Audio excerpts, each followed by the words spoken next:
തന്റെ 21-ാം വയസ്സിൽ മാരകമായ ഒരു നാഡീരോഗം ബാധിച്ച് ഇനി വെറും 2 വർഷം മാത്രമേ ഇയാൾ ജീവിച്ചിരിക്കൂ എന്ന് ഡോക്ടർമാർ വിധിയെഴുതിയ ഒരു ചെറുപ്പക്കാരൻ.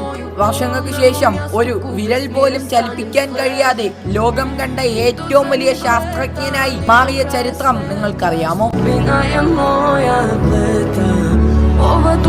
ALS എന്ന ഭീകരമായ രോഗം അവന്റെ ശരീരത്തെ പതിയെ തളർത്തിക്കളഞ്ഞു. സംസാരിക്കാനുള്ള ശേഷി നഷ്ടപ്പെട്ടു. കൈകാലുകളുടെ ചലനം നിന്നു.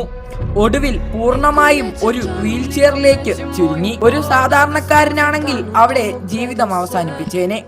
എന്നാൽ ശരീരം തളർന്നപ്പോഴും പ്രപഞ്ചത്തെ കീഴടക്കാൻ പോന്നതായിരുന്നു അവന്റെ ബുദ്ധിശക്തി.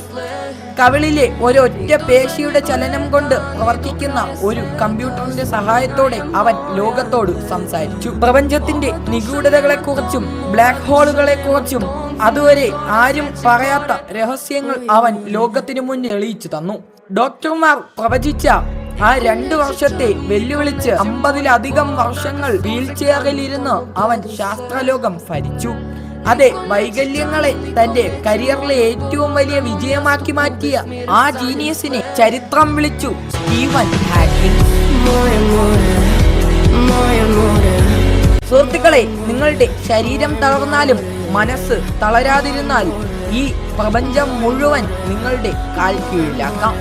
ഇതുപോലെയുള്ള ഒറിജിനൽ മോട്ടിവേഷൻ കഥകൾക്കായി ഇപ്പോൾ തന്നെ ഈ ചാനൽ ഫോളോ ചെയ്യൂ. പുതിയൊരു വീഡിയോയുമായി വീണ്ടും കാണാം. ബൈ.